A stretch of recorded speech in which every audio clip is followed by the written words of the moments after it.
join me. Let's do some art. Now you know that I enjoy making assemblages or altering things, and today I will be working with this old lamp I found at a garage sale some time back. It's been standing on my shelf looking at me, and I think it's the perfect thing to alter for this month's challenge. As you can see, it has a shade and it works. So first of all, I want to alter the shade, and for that I cut up some simple brown paper bags, which I will alter to make them look a bit like faux leather and give them that rustic vintage look. So first of all, as you see, I sprayed a bit of water, I crumbled it up, and now I will be adding a few different inks, mostly permanent inks, to just bring out the texture. Now I cut this process down a little bit, again because it's very repetitious, but you'll see the final result, and it's really a very simple method. Now, in order to seal these papers and also to give them more flexibility, I add just a little bit of hair conditioner. And yes, it works magic. So here they are again, all conditioned, and I will flatten them out just a little bit. It doesn't harm the texture, just makes them a bit easier to work with. Then I use my gel medium and I start by attaching just one side, and I don't continue until this side is completely dry. Actually, in this project, I had so many times where I just had to step away because things had to dry really well before I could continue. So, and next I pulled out some things I want to use to decorate. I have some gears, I have handyman odds and ends, I have broken watches, I have some electrodes, and then some items that relate to the kitchen. There's a napkin ring here, there's a tiny spoon and fork, there is a thermometer, and a few little miniatures. Now, I'm not ending up using all of those, but I always pull out a variety of stuff, but then ended up only using the napkin ring and the little spoon for my kitchen bits. Now here you can see that I had to go back and clamp this paper because it just wasn't holding very well. But then after the two main panels were done, I cut the side panels to size and added them, and in the end it all came out pretty well, and it's all nice and tidy and stuck. Now this project is of course my contribution to the May 4-core challenge. A bit later I will show you the lineup of all the entries I received from all of you who played along, and then at the end of the video I will give you the new challenge for June. But first, back to my project here. I cut the spoon in half, then I bend it in a way that it would complement the shape of the lamp here. And now I add some black gesso. Now I often paint my assemblages later on in the process, but at this point I decided to maybe go a different route. So I will choose metals that will look good unpainted, and that's why I prepared the background ahead of time. Here you saw me adding a wing nut and some little gears, and then of course I give everything another coat with black acrylic paint, because don't forget, a gesso is just a primer. Unless you add something else on top of it, it will chip or scratch. So I use the acrylic paint also to alter the edges of the lamp shape here to make it all match together. And then I'm trying out a new glue. It's called B7000. It's meant to attach sequins, but it has a really nice fine tip, a little metal tip, and comes with a closure that has a little pin. And it should help me to be more precise with the glue, as the E6000 would really be too messy for this job. And as it worked so well, I added 2 layers of this white chain to the top and bottom of the shade, and also 1 layer to the top and bottom of the stand. After that, I will concentrate on decorating this post. I will mostly do that in the front of it, but the whole thing will get some texture. And as I said, I will use metal bits and pieces that can complement each other in color and size. I will build up a foundation first, which really had to dry very well before I was able to continue. I used a bunch of tiny little handyman bits to prop everything up and put it in the right position. And it was a really fun project to work on, but took quite some time. So there are some gaps in my video recording here, mainly because some of the bits and pieces were very tiny, so my head was in the way in order for me to see what I was doing. Other times it was just very repetitious. I also changed my mind a dozen times of what to use and where to use it. So it was a bit hard to edit, but I think you will get a pretty good idea of how I went about putting this together. And there will be close-ups, so in between and definitely at the end. So please enjoy some music, enjoy the process, and like always, I will add anything you need to know in the captions, and I will be back chatting with you in just a wee bit.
Ta-da! Lights are on and my alteration is done. My lamp is completed. I love the red shine that still comes through the paper here on the shade. I also like the metal edition. It's nicely secured and just gives the shade a bit more interest and make it match to the rest of it. So I added several focal points for different reasons. The red cabochon, of course, to complement the red shine on the shade. Then I added that tiny white gear and the cameo and the white crystal to kind of complement the thought of the black and white design I have on the cord and the overall black and white look I brought in with the chain and the background. Then, of course, there's also the pendant. It had such a good design and fit perfectly in with the rest of it. And well, I have to have a dangle somewhere, right? So I'm very pleased with the way this came out. I think I achieved that vintage rustic look. I also like all the layering that gave it that assemblage type industrial feel, which you know I really enjoy. Now this lamp, of course, does not give enough light for reading, but it's just a nice decoration piece and I hope you like it. So, okay, that's it for me. But now on to the lineup of all the wonderful pieces you sent my way, of all of you who participated in the May challenge. So please enjoy, look at all the details, and I will be back with you right after.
Look at me back in my sweats. It's drizzly and cold today here in Colorado.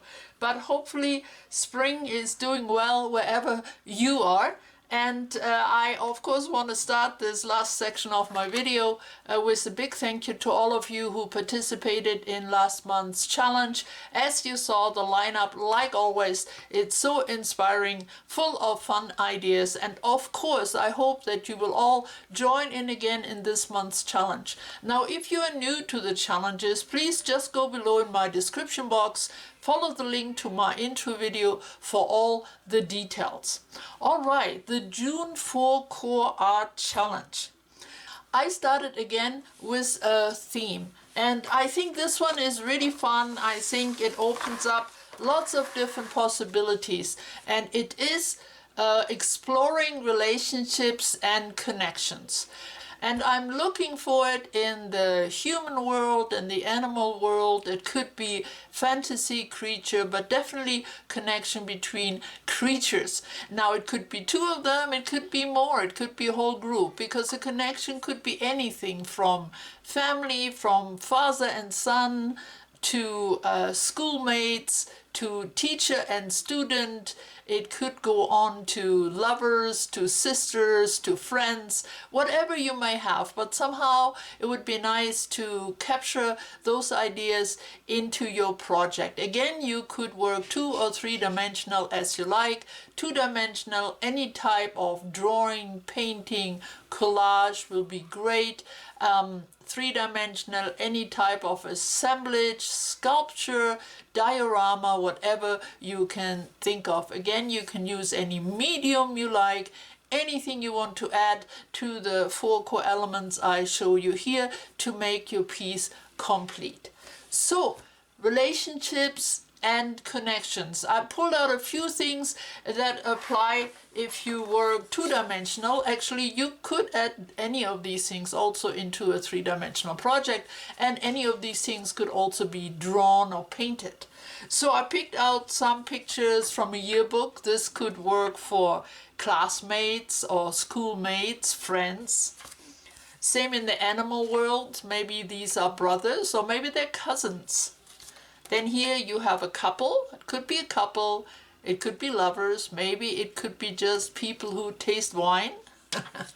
Here is a boy and his dog, a good relationship here. Here is a father and a son. I love this picture.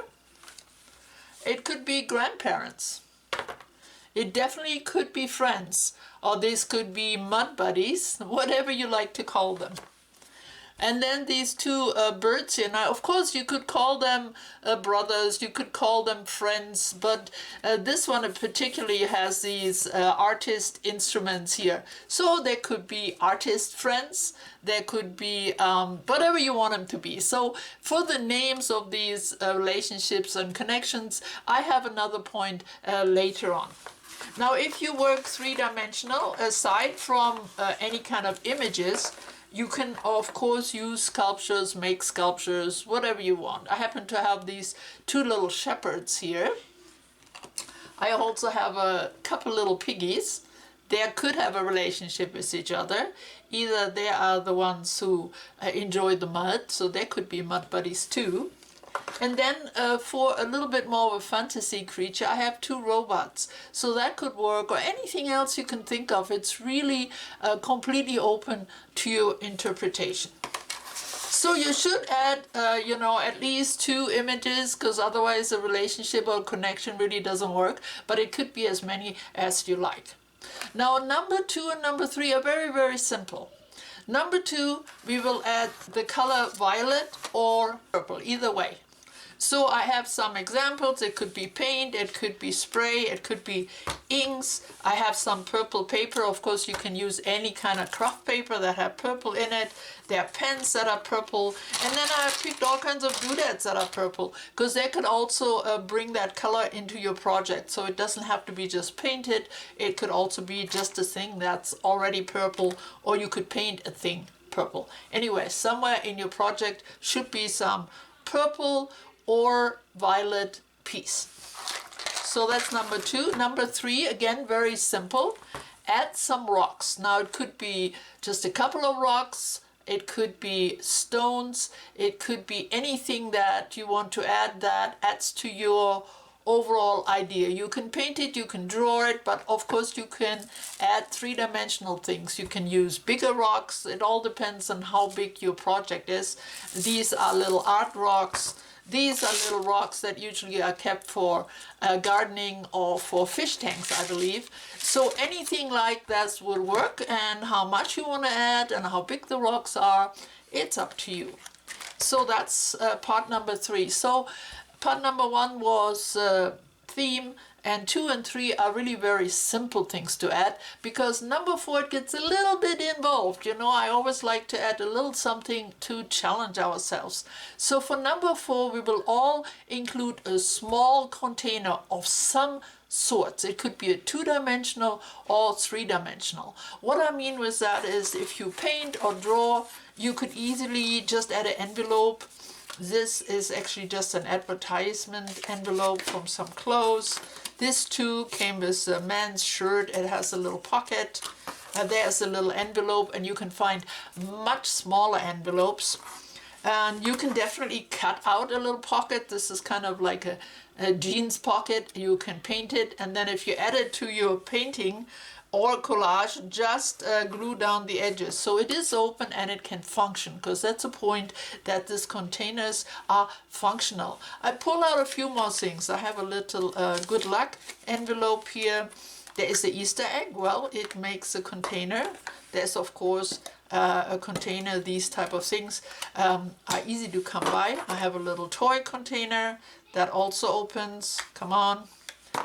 Even a little glass container, or maybe you're working big. So this would, in comparison, be a small container. So a little cardboard box, there's a little empty glass container, and so on. You could really use whatever you like. As I said, it could be painted or drawn on a separate piece of paper, so you can attach it that it is functional, meaning you can put something in it.